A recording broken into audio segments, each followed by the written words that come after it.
This is the Strength Athlete panel here at VegFest 2017. Thank you so much for joining us. If you haven't met me yet or been at the stage yet, my name is Rachel Stein. I am the former Vice President at Northwest Veg, and I've been managing the fitness stage for about 4 years now. And last year, I put together a little panel of mostly my friends who are also into strength athletics, and it was a big hit, so I wanted to bring those who could come back this year for you all to meet and ask questions, and then some new faces as well. So I'm going to go ahead and just pass the mic down and let folks introduce themselves, if that's okay.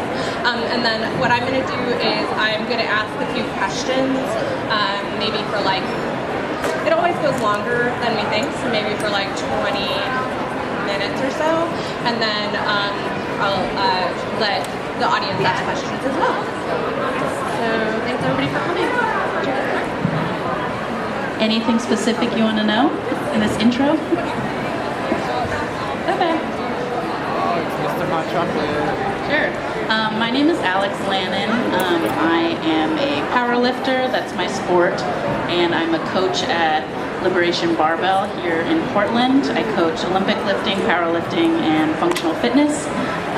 My main focus is working with marginalized folks, queer, and fat folks to bring them into the gym and make folks feel comfortable and safe. And that includes vegans. And yeah, thanks. What's up, everybody? My name is David Kim. I do motivational speaking, I do personal training, and my thing is about empowering people to do whatever they want, no matter what size you are, you know, where you're at. Everybody can be awesome and a badass whatever they're doing, so that's my main thing, to just reinforce that and show people the awesomeness that they have inside. My name is Kyle Delaney. I'm a power lifter. I'm not a trainer, but I train at Movement Strength in Clackamas. Yeah, I don't have any cool things. Hi, my name is Sarah. I powerlifted competitively for a couple of years. I've been lifting for, like 16, 17 years. I'm a person that likes doing weight stuff and cheerleader of all my great friends.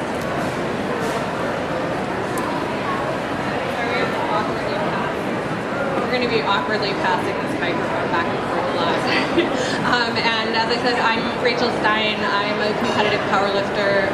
I have done a variety of different sports throughout my life, but I've been lifting heavy since about 2014, and that's actually how I met all of these folks. I also train out at Kabuki Strength Lab in Clackamas. I guess let's just start at the beginning. So how did you all get started and get into lifting? Because it's not something, a lot of people don't ever do that. Anybody want to start? So I've always been athletic most of my life. Since I was like 6 years old, that's when I started playing basketball. So I've always been somebody that's always got into sports. It took me a little longer to get into strength sports because I was a bodybuilder beforehand, and I finally got tired of that. I thought that was boring and I wanted to eat food again. So I decided, you know, let's try the strength training thing, and it's been the best decision I ever made, so I've gotten it out like that. So hot. Anyway, nice to meet you. So with bodybuilding, it's more of aesthetics. You're on stage, you're looking like you're trying to get all oiled up, looking pretty. You know, I put like all the nice coconut oil all over my body, make my hot chocolate skin glisten, you know, look all good. Compared to like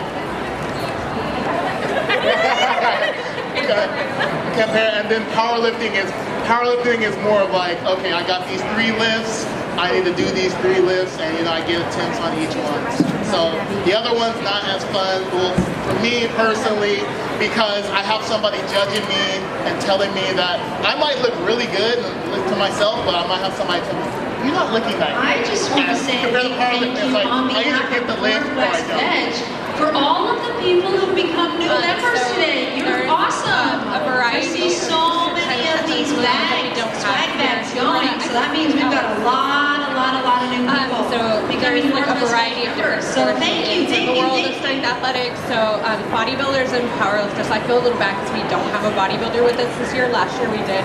There's kind of a friendly rivalry. So like we have good friends who are bodybuilders, and so we can make fun of them and tell them that they should eat more food. But we make fun of them a little bit. But they also make fun of us. So it's all very good natured, and there's a lot of people who do both. And then so powerlifting is the three big compound lifts, which is the squat, the bench press, and the deadlift. So basically your goal there is to try to lift as much weight as possible in all three of those lifts. So whereas bodybuilding is more aesthetic, you're trying to get, so a lot of times bodybuilders will have bigger looking muscles because they're leaner and they're working specifically to build those big muscle groups. But powerlifters are oftentimes stronger in terms of what they can actually pull. It's not always the case, like there's definitely differences there. And then there's Olympic lifting, so if you've ever watched the Olympics and seen them lifting there, so that's when they do a lot of overhead movements and stuff like that. It's I mean, I hesitate to say that it's more technical, but it's definitely a very different type of lifting. It uses different muscles. It's really cool. I'm terrible at it. And then a lot of people just like lift for fun. And then there's strongman. So I do a little bit of strongman, and I'm looking to get to that type of competition. And that's when like World's Strongest Man. It's like feats of strength. So people lifting rocks, pulling trucks, deadlifting cars, stuff like that. It's really fun. So anyway, just to give you an idea of like where we're coming from. So now we will take questions at the end. But thank you so much for that, because that's something that I think that we forget to do, especially because we like know each other pretty well. So that's the kind of stuff we're into. So if you have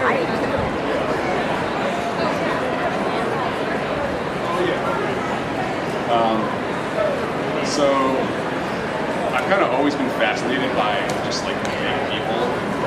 Ever since I was a little kid, like I remember like I used to always like the Guinness Book and I just love to see like the tallest people and stuff like that. And I always just thought it was super cool that like to see where like humans can push themselves to. I mean, not even necessarily like intentionally, obviously, but yeah, I've always just thought like I was fascinated by it. I was always the closest superheroes as a kid, and then I remember seeing like Rich was saying the World's Strongest Man competitions when I was younger, and I was just like baffled by what these guys were capable of doing. And so I played just a lot of sports when I was younger, but I realized when I got to high school that I wasn't really into team sports. I just like doing my own thing. So I threw shot put and discs in high school, which I liked because it kind of, if there was no one else to blame if I didn't do well, which is most totally on me. And through that sort of led me to start lifting weights to get stronger than that.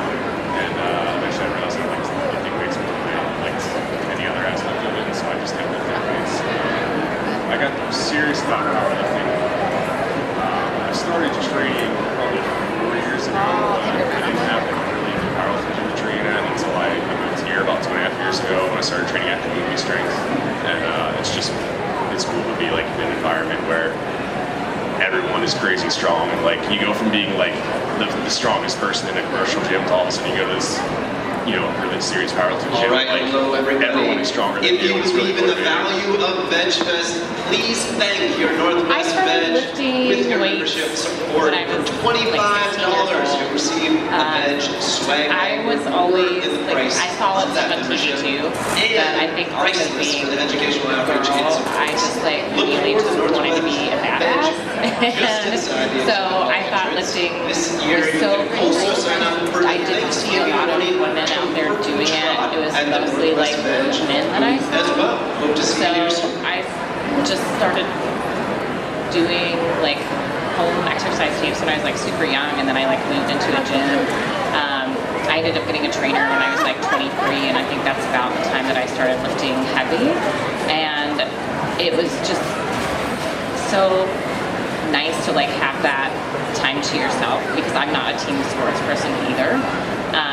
And I just like pushing myself to be better. And then I ended up joining a all-vegan gym a number of years ago here, where I met and why I know most of these wonderful people. And that's when I started powerlifting and competing, because I think we were all kind of just sitting around doing really heavy lifts, and we're like, oh, we could just keep doing this and like maybe compete about it. And here I am.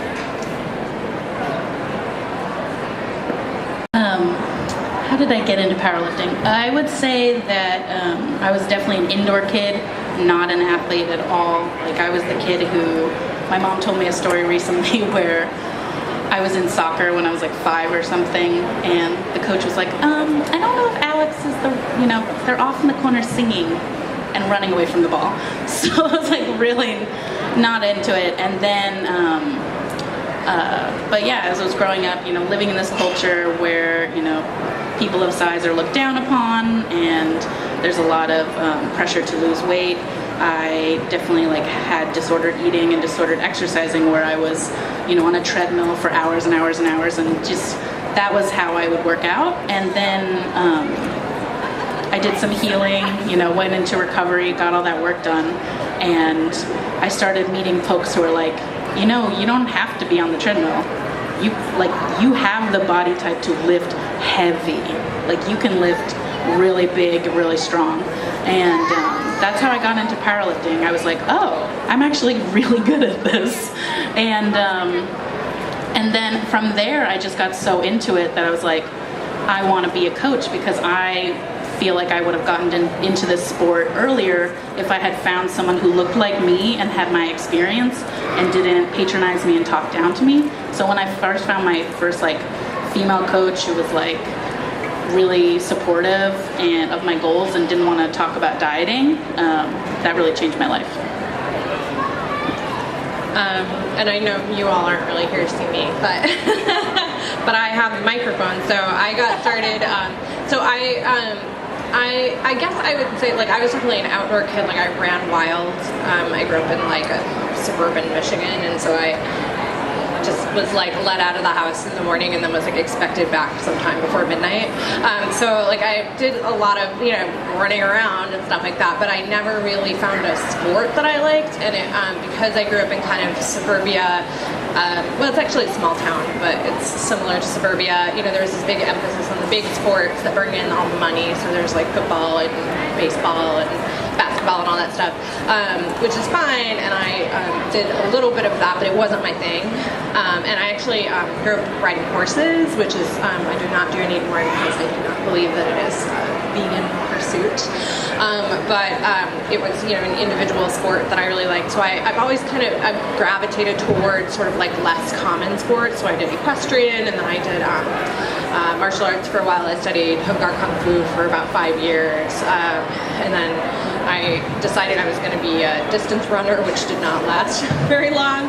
But I'm kind of an introvert, so I was looking for something that I could do that would make me feel awesome, but also that I could do by myself, quietly and alone. I struggle with some anxiety and depression, and powerlifting really helped me work through that stuff. So that's kind of how I got started, and I really loved being part of a sport that was focused on getting big and strong and not getting thin. And so the bigger I get, the more I lift, and the better I feel. And some of the people who go to my gym, including the women, are larger than I am, and they're super badass and awesome. And I love that they're not trying to get smaller. So that was how I got into it. And I was wondering if you guys could just talk about kind of what is it like being vegan in the athletic world? Because it's not really, there are still a lot of stereotypes out there about vegans. I know there's only 2 vegans that go to the gym that Kyle and I go to. So could you talk a little bit about has anyone ever given you a hard time, or what do you do you really put yourself out there as a vegan? Do you kind of try to sort of hide? What is that like? Anybody want to?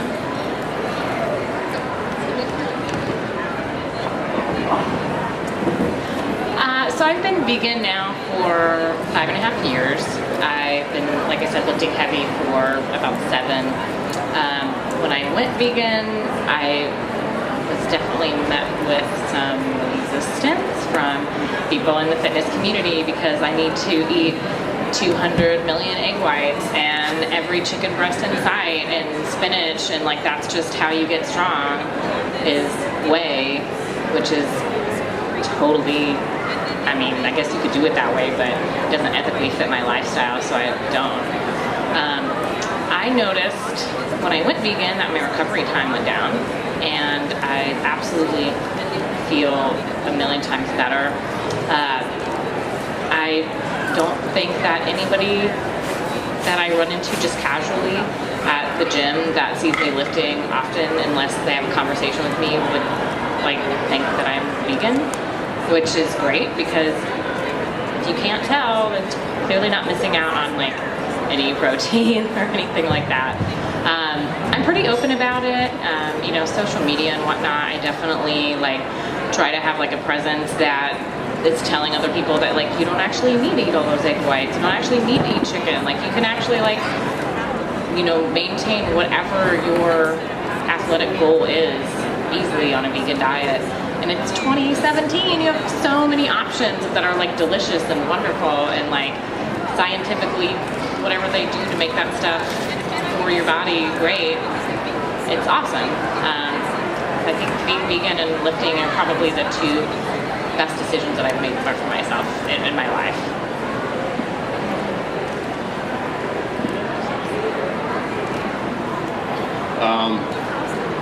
Yeah, I'm not like a, I know,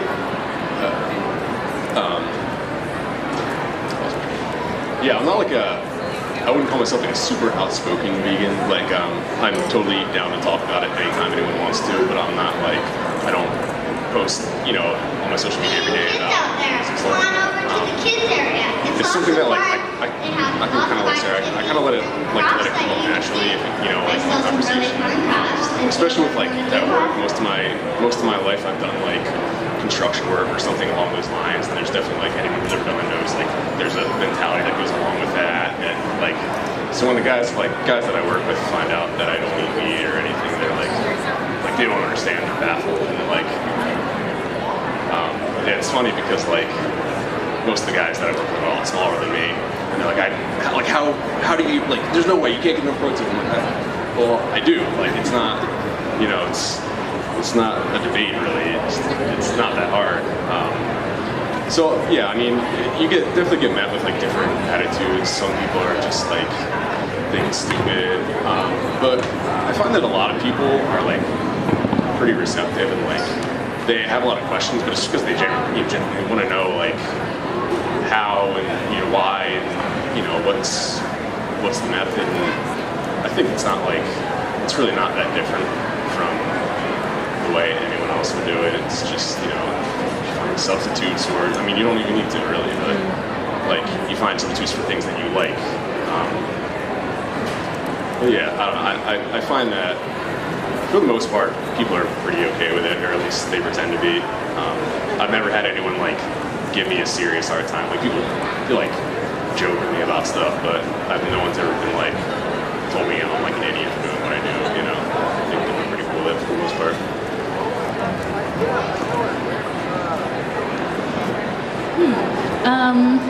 Okay, everyone. I would say that we're set to begin in about 5 minutes. I feel like being a vegan lifter has really brought more awesome people into my life versus like repelled people.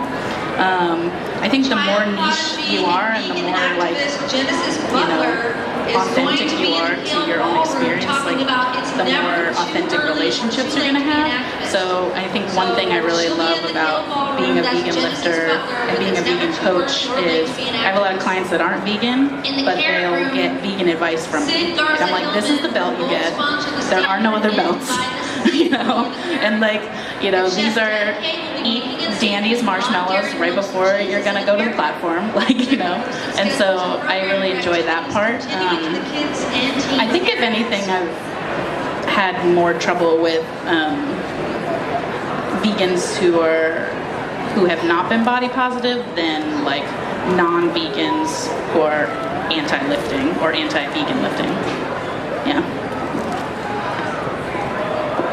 For me, I don't necessarily, like in the beginning, I never try to go to the gym and be like, hey, guess what, guys, I'm vegan. I wear shirts sometimes that say I'm vegan, and I try to sometimes think about how someone's going to be receptive to that, because still some people, when they see the word vegan, they think negatively because they met that one vegan that was negative to them, and then all of a sudden all of us are negative and rude to them.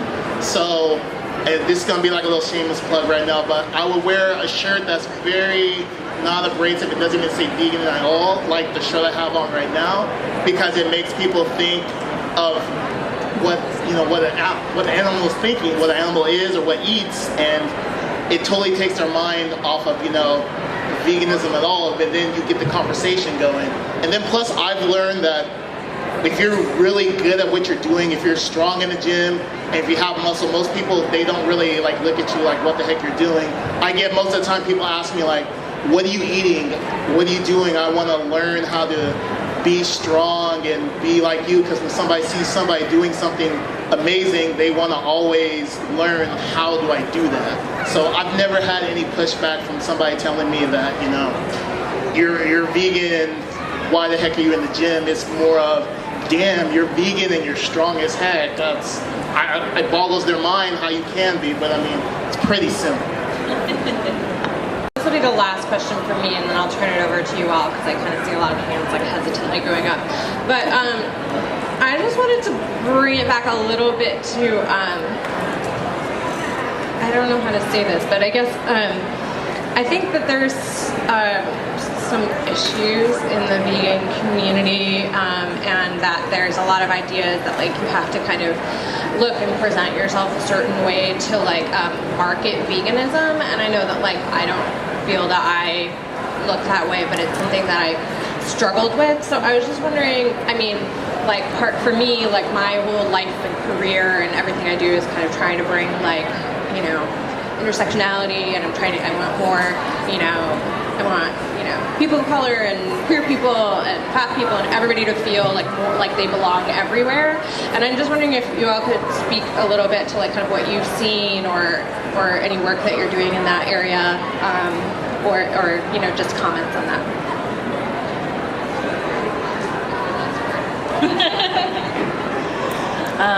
Well, that's primarily what I do.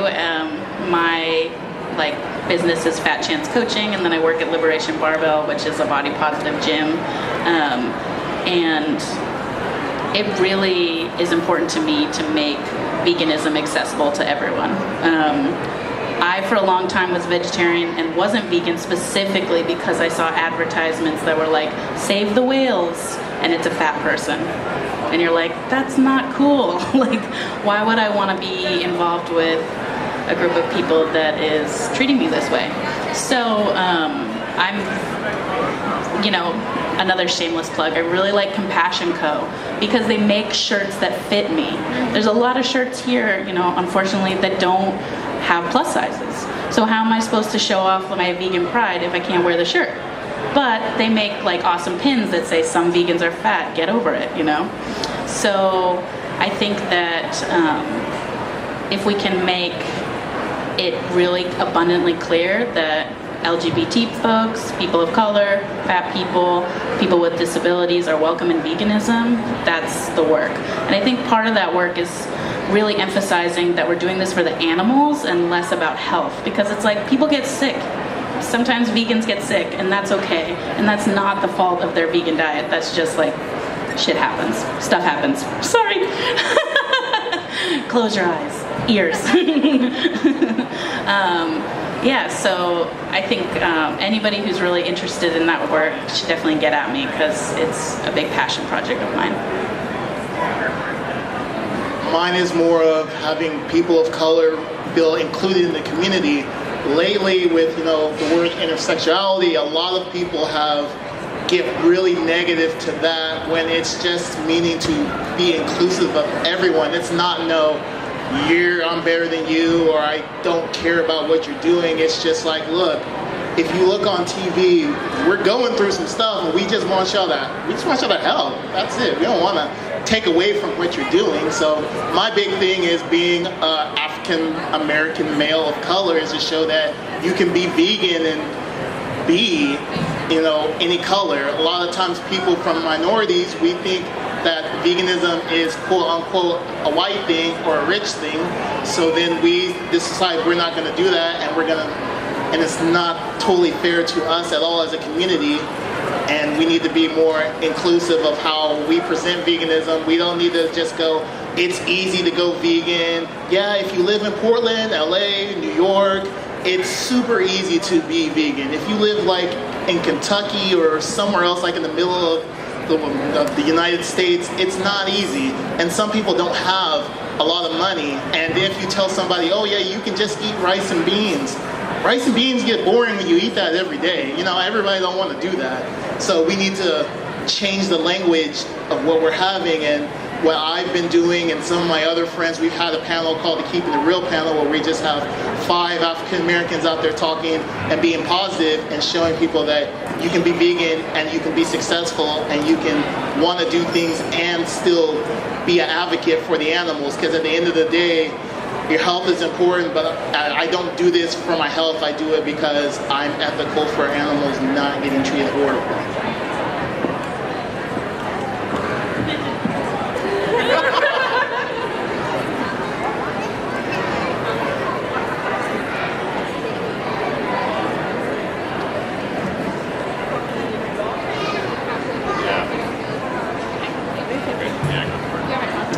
So I have experience with being a fat person in the vegan community and lifting community, and I've definitely had comments from some people in regards to that, well, if you're vegan, why aren't you thinner?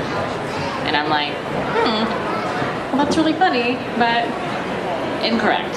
I also think that veganism has done a really poor job in the past of being inclusive of all body types, all skin colors, all everything. It's just done a really poor job of being intersectional.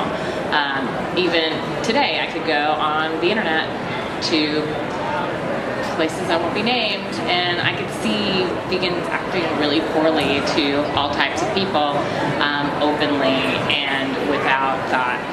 I think it's important that you represent yourself in a way in veganism that is inclusive of other people and welcoming to other people, and not putting yourself up on a pedestal being like, well, I'm just so much better because I'm vegan. You have no idea what other people's struggles are. Obviously, the way that you live and present yourself. The reason I went vegan is because I met somebody that I didn't know they were vegan, and they were an awesome, intelligent, welcoming, loving person. And I thought a person that was presenting themselves out there in this way, being vegan, made me want to know why somebody I respected was vegan, and that's why I looked into it. I know all the people on this stage and really do try to be inclusive of people, and that's really important. So I'm happy to be here with you guys.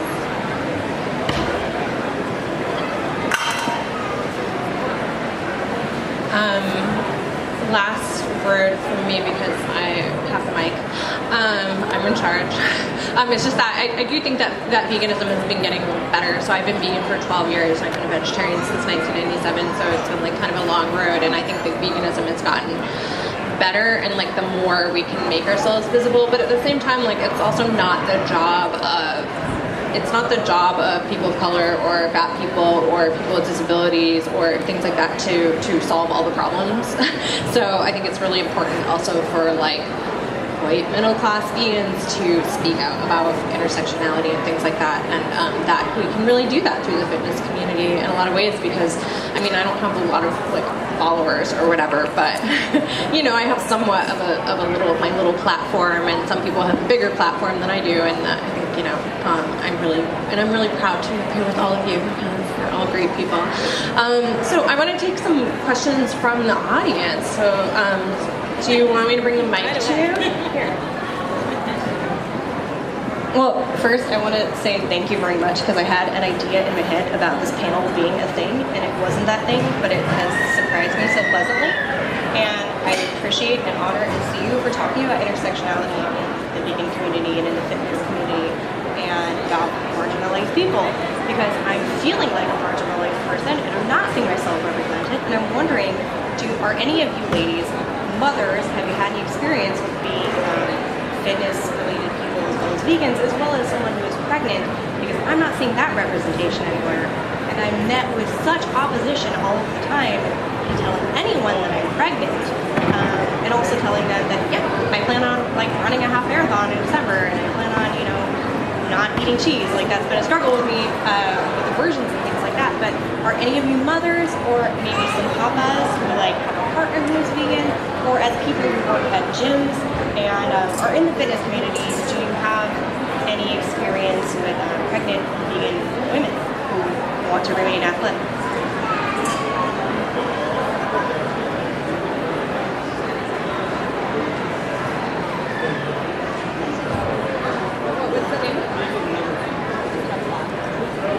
So she was just pointing out there's a blog called Vegan Runner Eats, and that the woman who runs that just had a baby.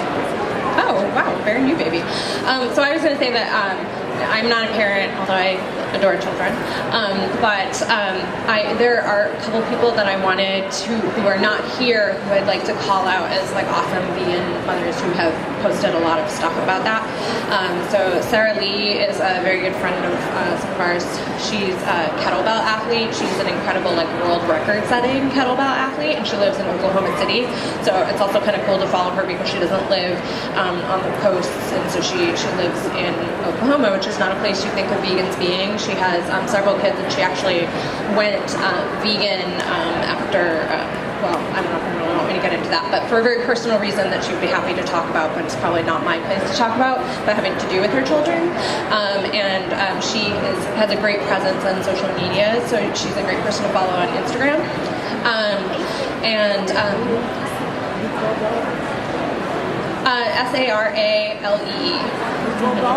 does anybody know her Instagram? I should know, but I don't know off the top. But she's on the Plant Built team, so you can look up the Plant Built website, and she's on there. And Amber Sperling, whose name isn't Sperling anymore, but she's also Amber, who's also on the Plant Built team. She's a CrossFitter. She had a baby last year, and she posts quite a bit about what it's like to do CrossFit while pregnant and things like that. And then after she had her baby, like the challenges she had getting back into it. So those are a couple of people that come to mind. Does anybody have comments? I don't think any of us have kids, but I have two beautiful cats that I'm very proud of. But does anybody have any comments, or anybody else they can recommend following? Okay, good. So it is a thing. But yeah. And it's a very good question, and because it's a very real, the policing of women's bodies is a very real thing, and so I won't like get too onto my high horse about this, but the ownership that society feels that it has over pregnant women's bodies and what they should do with them is like a big part of that intersectional veganism, and the idea that you can tell people, that you can go up and touch people without asking them, that you can tell them what they should be eating, that you should tell them how they should be raising their children, that you can tell them like that they shouldn't be working out and taking care of the things and doing the things that they love while they're pregnant is a very real problem. So I'm really glad that you brought it up.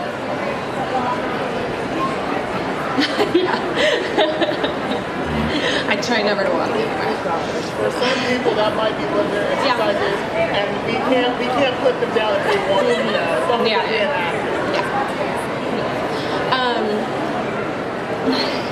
Yes.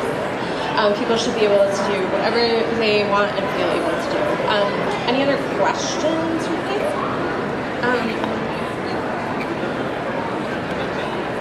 You mentioned you go to a vegan gym. What's it called? Or is it not there anymore? Cry a single tear for Iron Ethos.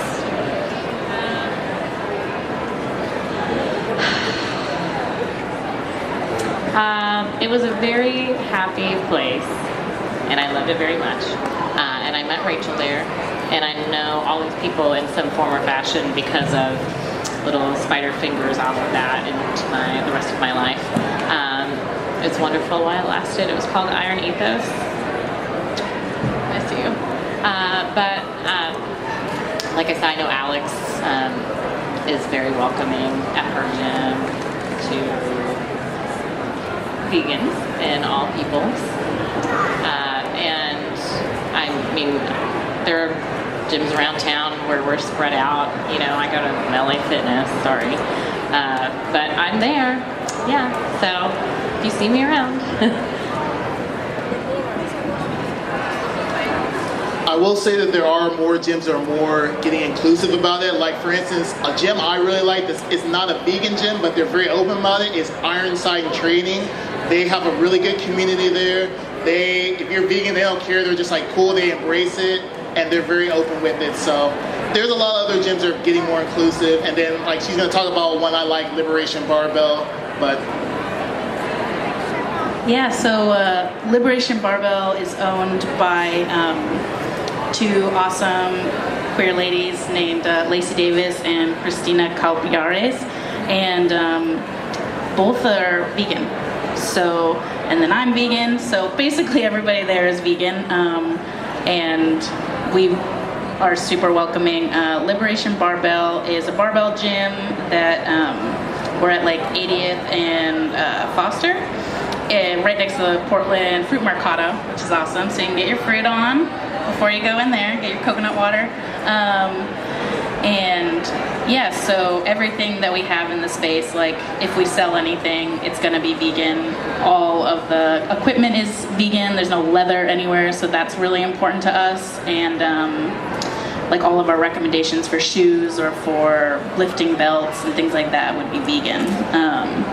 So I really like coaching there just because it's not vegan exclusive, but it's really vegan welcoming.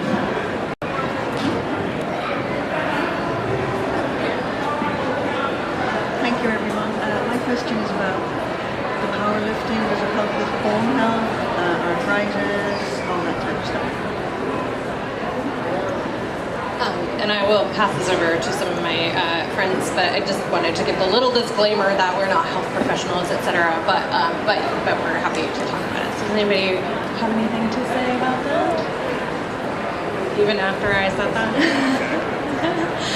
But I mean, there is definitely evidence that lifting weights is really good for bone density. So it's highly recommended for women, especially because we're women and folks on estrogen, because they you're more prone to osteoporosis and things like that. And I will say that like I definitely have had some falls where I should have broken bones and didn't.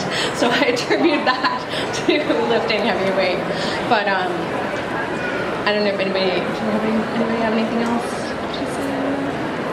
And I think we're just hesitant because, especially because there's so many other like health things going on that like we don't want to comment as non-health professionals, but I think that it's generally recognized that lifting weights is really good for your bones.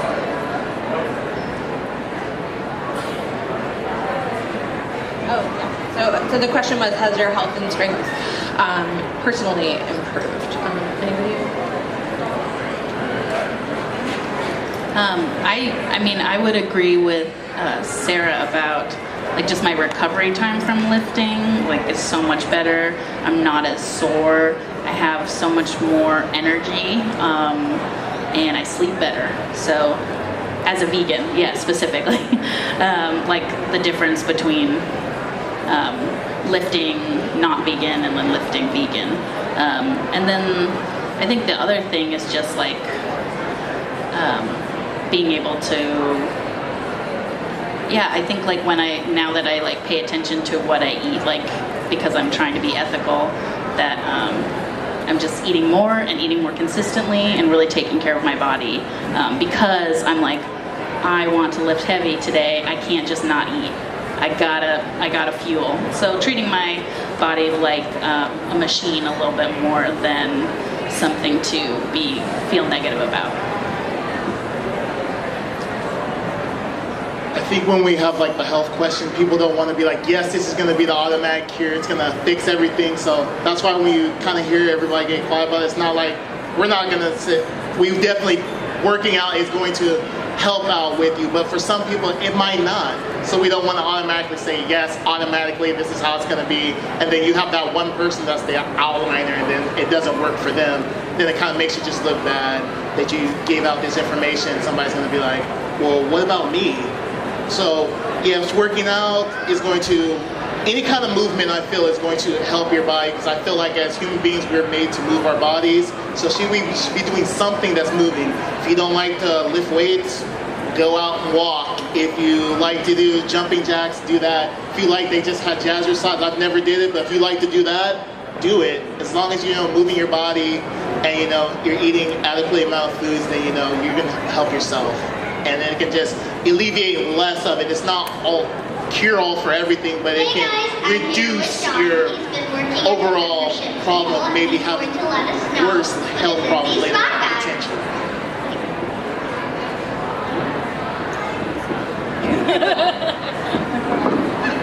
Well, first here, any other questions? Dave's Killer Bread. A whole loaf of it, and it's not actually really killer bread. It's killer good. First, I'd like to thank you guys. Actually killing you. Definitely, Yeah, that's right. Okay. Appreciate your perspective, and you changed my mind. We also have Pacific Hazelnut Non-Dairy Bodybuilding, the whole industry, so I appreciate your perspective. Yummy chocolate? I want to talk about maybe like one of your favorite meals for working out, and what you like to eat for lunch or dinner, something like that. It's just we have dandies. Can you tell people what the dandies are? Everyone can't say donuts. Vegan All right, y'all love donuts. All right, we do know that nothing was harmed in that process. I'm actually so hungry right now, so this is really what I want to talk We also have some spirulina. Ancient superfood. Lifting, I mean, I eat a lot of smoothies. I know it's really lame and boring, but I mean, it is what it is. I eat a lot of rice. I eat a lot of veggies. I actually eat a ton of coconut oil, and I eat a lot of tofu. Good for you, that's all you need to know. Good old standard standby.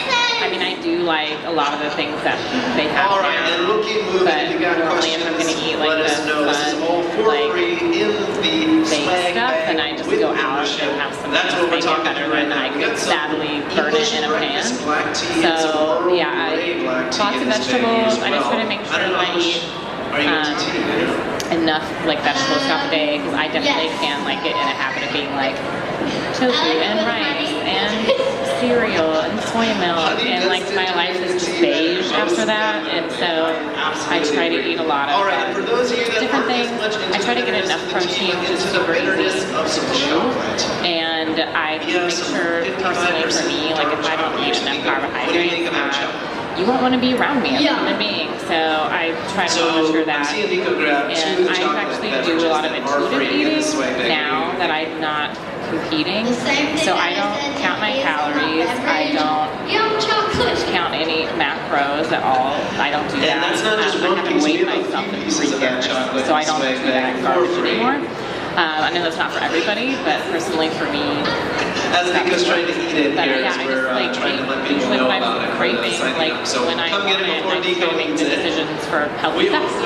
We also have a Go Macro Cashew Caramel Bar. That sounds amazing. I think I'm kind of similar to Sarah. My eating tends to be pretty boring to most people. Just because I deliver appliances for a living, so I drive around in a truck all day. It's all my stuff. So it's really hard for me to eat at work because I'm either driving or I'm You'll have the spirulina left over. We don't take breaks. It's just like time driving between people's houses is when I have to eat. So it's mostly like trying to eat handheld food. So I'll make like big batches of rice and beans and like put them into tortillas and burritos. That's what I eat most of the time. But that's yeah, I mean, it works. Like as Sarah was saying, I do track, like I count my calories, I track my macros because I do compete in a like weight class specific sport. But at times when I if I don't have anything going for a long time, for me going up, I'm not really concerned about like where my actual weight is sitting. So what Nico's supposed to say is that they have really cool clothing. People who aren't eating something where they need to be at a certain weight. All right, and we I think, also you know, have most of the some time you can tell what your body wants in this sweaty bag as well. And but as far as like Nico would be the one good meals for like getting ready for the gym or stuff like that, I think it depends on the person. You know, everyone's body reacts to things differently.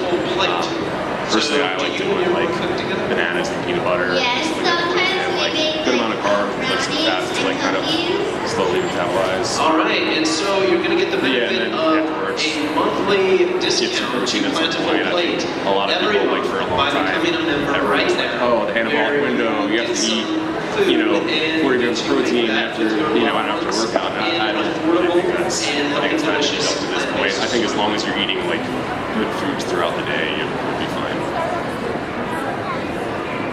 So when it comes to eating, I'm definitely different than everybody else. I do more of the intermediate fasting approach of eating, so I eat when I feel like it. I don't wake up and go, I gotta have breakfast. I usually go, gonna have some water, I'm gonna work out, and sometimes I'll eat maybe one big meal a day. Sometimes I may eat 2 or 3, but I have it in an eating window, and then after that window of time, then I just go back to fasting, because that just works for me. We all have different ways of eating, and I've just learned that for me, it takes less, because I think a lot, I'm an overthinker, so when I used to do bodybuilding, I used to think about every little gram of everything. So I used to just think about, man, how am I going to fit all these numbers in for the day? How am I going to fit this crumb of donut in? I want it real bad. How am I going to get it in? So I used to think of stuff like that. So it took me a while to just be like, I don't really care. It's crazy we have all these labels for things now. I was doing intuitive eating before it was called intuitive eating. I just eat and go from there. But when I do, my foods that I do like to eat, I'm really boring like everybody else does, because I'm more of a, if it ain't broke, don't fix it kind of thing. If it's working, I'm getting results, I'm gonna do it. I do a lot of fruit. Before I came here, I bought like a big old box of bananas because it was cheap and I like bananas. So I'll buy fruit, mangoes, have a lot of smoothies. And when I want to change things up, I'll do simple stuff like burritos, stir fries, and you know, things like that. And of course, you know, I like sweets every once in a while, so I'll get a donut. All right, we'll finish up. I don't worry about pre-workout or post-workout or how many calories. I worry about more overall calories, because I feel like if you eat enough food, you're gonna get enough protein in that way. And that's just in this case, we got room 205 of the Ferments, Northwest Ferments. Great question. And we have some other coupons in here as well. So I definitely, after years of trying different things and yo-yo dieting and all of that, for my mental health, intuitive eating is where it's at for me. It just makes me feel like I don't have to think about food all day long, because I think that's a little boring.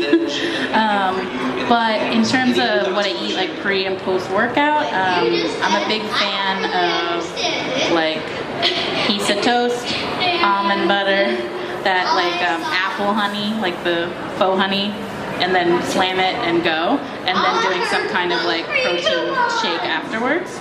I think when I start to get really bored with the protein shake, I get a little fancy with like protein waffles, protein pancakes, protein muffins, protein brownies. So that can be really fun. And then I think like I eat pretty like modular. Like I'm like, I got my hippie bowl, and then like I change the sauce every once in a while. I'm like, I want it to be more Mediterranean. I want it to be like more of a Mexican flavors. So that's what I do, just to like make me not have to think about it too much. But I do have to say, since moving to Portland, I've been like, let's eat out all the time. So my budget's a little like, So this veg week was a little dangerous. I was like, oh man, I'm so excited about those OB French fries. So good. Like everyone else here, I love food. So I sit at a desk all day, so I work for a nonprofit, and I quite literally am at my desk all day. Like I'm the least mobile person in the office. So I do a lot of meal prep, so I prep like all my stuff on Sunday, and it's boring, and sometimes I hate doing it, and I just want to go out to eat, but I can't really afford that most of the time. But in terms of like workout related foods.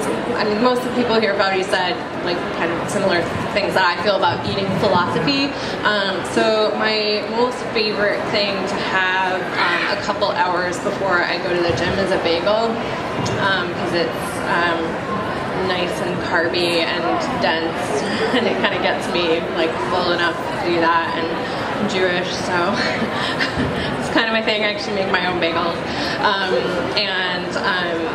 My favorite thing to eat right after a workout, and about half of you will probably be like, oh yeah, and half of you will be like, that's disgusting, is a raw field roast apple sage sausage right after I work out. They're so good and like kind of greasy, and it's like a good amount of protein, because like right after, cause the gym's in Clackamas, so I have like a 30-minute drive home from it, and I have to eat something right away, or else I will attack my refrigerator when I get home. So that's my favorite thing. But my other favorite thing, which some of you know, is making calzone. So did you know that if you make bread dough, you can wrap that around anything, and then you can have whatever you want and bread. So I highly recommend that. It's about donuts. Also, Liberation Barbell is only a couple blocks away from Doe's Donuts. So, and that is awesome. The greatest story ever told, just right there. Any other questions? Anything else we want to say? We've talked for almost an hour. Parting thoughts? Huh? Oh yeah. I don't know what that, like an intro, but the opposite. We're gonna do outros. Okay, do we want to start? Who wants to start? Here.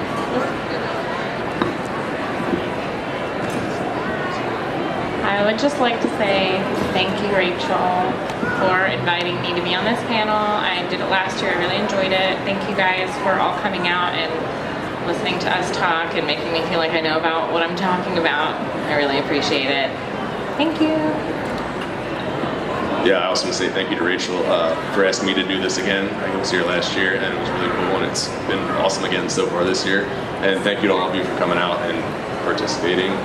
Also, I hope this isn't the case, but if anyone does have any questions that like they didn't want to ask because they thought might be like stupid or anything, yeah, come find us. I'll be here. Until they kick me out probably, and I'll also be here tomorrow. Here speaking again tomorrow and walking around all day. So yeah, if anyone has any questions or anything you want to say or anything like that, come find us.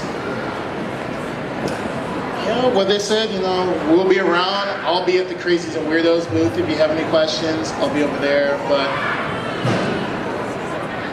Crazies and Weirdos? Oh, it's a clothing line it's from New York, and yeah. Yeah, so I'll be at the Crazies and Weirdos booth over there. And if you didn't feel like you wanted to ask a question here, use social media to ask questions, because I know it's just easier compared to some people don't like to hear themselves talk. I, on the hand, I love hearing myself talk, so I'll take it. So social media, Big Timer 32 on Instagram, and my fitness page is hotchocolatefitness.com. So hit me up there. We're working on some improvements. Me and a good man up here, Josh, raise your hand real fast. We're working on the website, making it better, but check me out. Right now, antidote to a crazy world. Run like a wild. Thank you so much for inviting me. It's my first year because, I'm new to Portland. It's very exciting. And you can find me online on Instagram, I'm Fat Chance Coach, and then on Facebook, it's Fat Chance Coaching. You can also check out the Liberation Barbell pages, and then fatchancecoaching.com. I post a lot on Instagram. I think that's probably like where I answer a lot of questions, try to do a lot of outreach there. So if you want to reach out, or if you just have any questions, I'm just going to be hanging out. Mostly I'm really, really hungry, so I'm probably going to be over there trying to figure out like what to eat. So thank you so much. Thanks everybody for coming. Again, yeah, if you have other questions, we'll be back here at 3 o'clock tomorrow, and I'm going to try to ask different questions. So if you want to sit through again, it will not be the exact same thing. If you have any other questions, come up and ask us. I'll be here all day tomorrow as well. Here at the fitness stage, there's a lot of other stuff going on. And if you want to follow me on social media and see pictures of my cats and food, I am at Fistacuffs, so like fisticuffs, only with fluffier. So that's that. Thanks, everybody. Oh, and stick around because we have an awesome